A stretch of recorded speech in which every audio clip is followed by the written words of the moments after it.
Hey guys, Punisher88 here, coming to you live. Well, it's Thursday, and that means it's time for the Thursday review.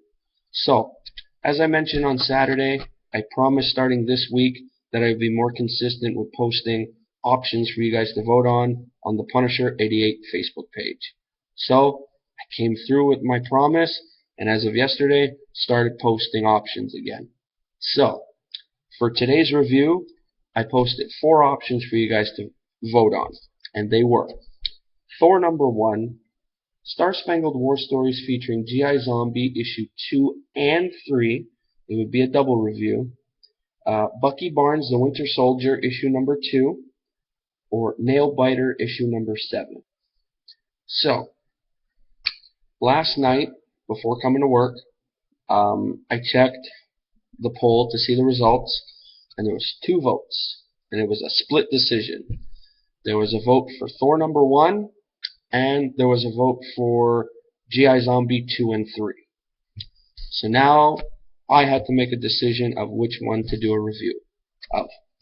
And so after thinking long and hard, I had to go with Thor #1. As you guys may know, this is a very hot book right now, and I've been wanting to read this for a while, and now after reading it, I'm really excited to be reviewing it for you guys.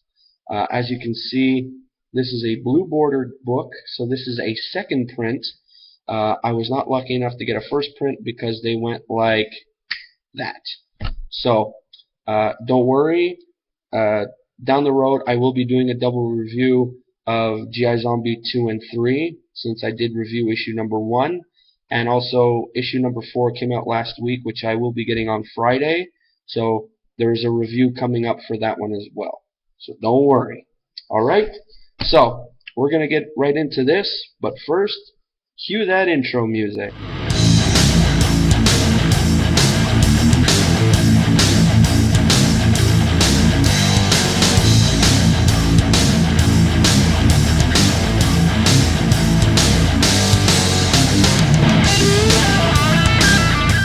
Hey guys, welcome back. So as I mentioned in my intro, today I'm covering Thor #1. And this is a pretty big deal for me. I've been wanting to read this book for a while, and no, it's not because I've had it for a while and just haven't read it. I had to wait a while to get this book. I was a week late in reserving a first print issue, which is why I had to settle for a second print issue. And to those of you who collect would know, first print is a red border, second print is blue, and I believe a third print is white, I think. And speaking of third prints, I might actually be picking up my first third print current book tomorrow, because I know with the new Spider-Man Spider-Verse story going on, Spider-Verse #2, which is Spider-Gwen, I believe it's come around to a third print. So apparently it's a really sought after book, and yes, I'm one who's really trying hard to get that book. So, but anyway, this is about Thor, not Spider-Man. Yeah, so being excited about reviewing this and actually owning this, because, well, we all know now that starting with this issue, Thor is now a female character. And we know this book made a lot of buzz prior to it coming out, just because of that.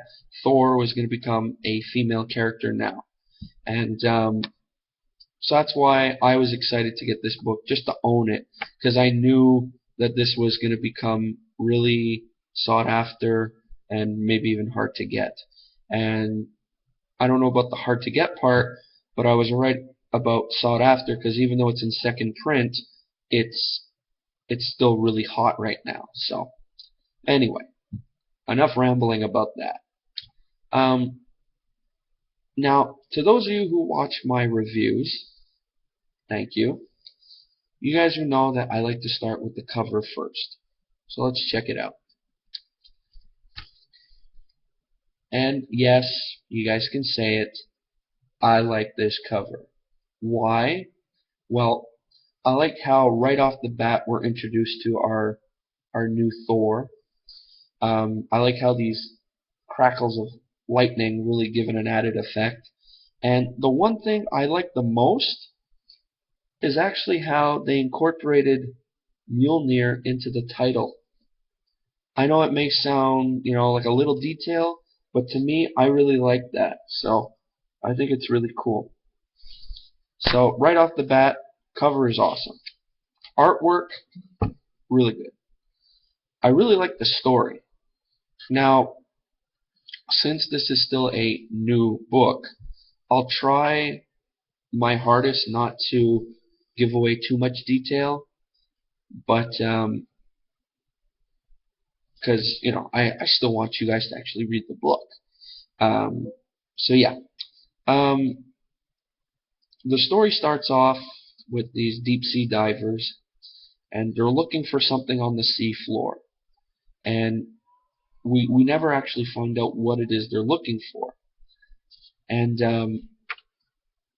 as the search team is looking, they get a disturbance on their sonar or whatever, and we find out with this 2-page spread that they encounter frost giants. So something's gonna happen when you get the frost giants involved. Oh boy! Then we get this little write-up page, and we see Thor, the original Thor, trying to lift Mjolnir, and it's basically a write-up of why he's not Thor anymore. Then we skip to the scene where a whole bunch of these Asgardians are gathered together on the moon, and we find out that since Thor dropped Mjolnir, he has actually not left, and he's still been trying to struggle with lifting it. We find out he hasn't eaten, he hasn't slept. It's just driving him nuts. And so then we meet this character named, what's her name? Freya, I believe. Yeah, and she's like, it's not Thor's mom. She's what is it? What do they call her? They call her the All Mother. She's like the like a god of love type of character, and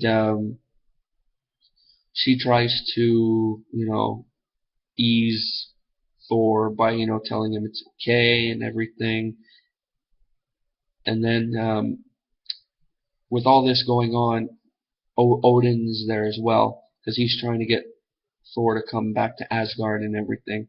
And with all this going on, Odin gets mad and he tries to lift Mjolnir, and even he can't.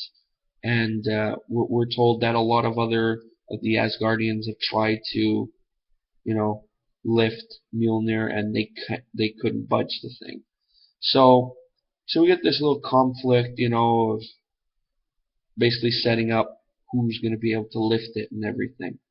And then we get a scene where Hugin and Munin, which are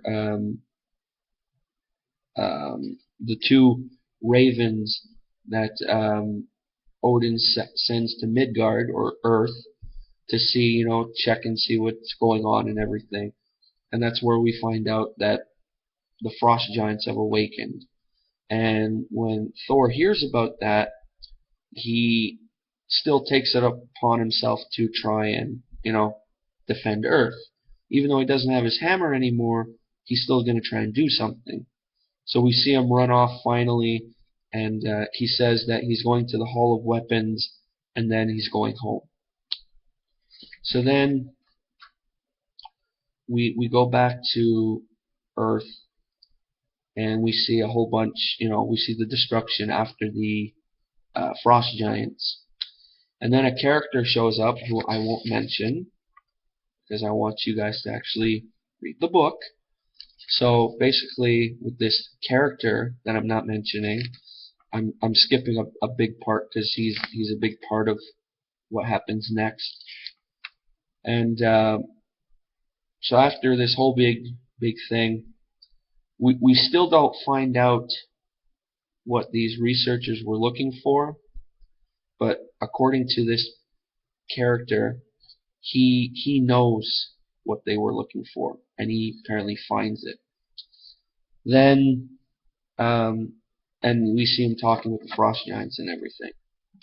Then we flash back to the moon, and we start getting a frame, like a panel by panel close up on Mjolnir, and then we see this figure, this shadow, start talking, and we just see one thought, like a word bubble, and she says, "There must always be a Thor."